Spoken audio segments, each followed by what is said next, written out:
Class 4 Bangla দেখো, সঠিক উত্তর নির্বাচন করো। তত্ত্বযান কথাটির অর্থ কি? দেখো এখানে হবে ছোট্ট কুকু। বিনা আগুনে, এটা কি উত্তর? বিনা আগুনে দিয়েই তাদের হচ্ছে সবার রান্না বা রাঁধা। হযবরল একটি হলো কি? একটি হলো বই। ষড়যন্ত্রটা দেখতে কেমন? এটা হবে আংটির মতো। এরপর দেখো এলোমেলো বর্ণগুলি সাজিয়ে লেখো।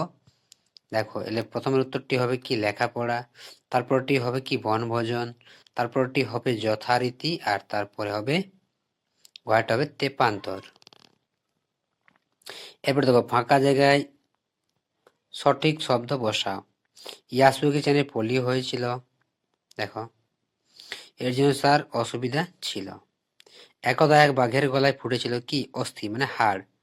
মা তারে তো পরায় না সাফ জামা মানে পরিষ্কার জামা। প ফ ব ভ ম এই 5টি ধ্বনিকে বলা কি? অষ্টধ্বনি বলা হয়। এটা লিখবে অষ্টধ্বনি বলা হয়। এবার দেখো শব্দার্থ।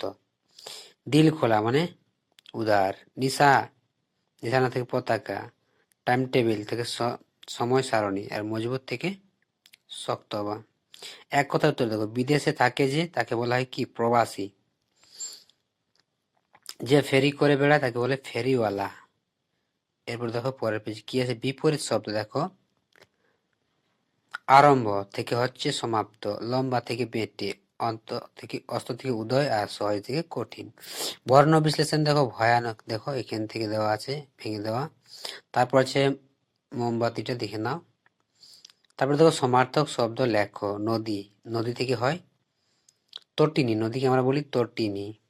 আকাশ থেকে গগন হয়, অম্বর হয়। বন থেকে অরণ্য, মা থেকে মাতা বা জননী। বাক্য রচনা দেখো। প্রদক্ষিণ, পৃথিবী সূর্যকে প্রদক্ষিণ করে। নিমন্ত্রণ, আমরা সবাই নিমন্ত্রণ খেতে যাব। এবার দেখো একটি বাক্যে উত্তর দাও। হ্যাঁ গা তুমি কি খাও? এই কথাটি কে কাকে বলেছে? হ্যাঁ গা তুমি কি খাও এই কথাটি কে কাকে বলেছে? এই কথাটি ছাগল বলেছিল, ষাঁড়কে দেখে এরকম বলেছিল। মালগাড়ি কোন কাজে ব্যবহৃত হয়? মালপত্র বহন করার জন্য মালগাড়ি ব্যবহার হয়। নদীর কাছ থেকে কি শিক্ষা পাওয়া যায়? আপন বেগে চলতে। তাহলে এই ছিল তোমাদের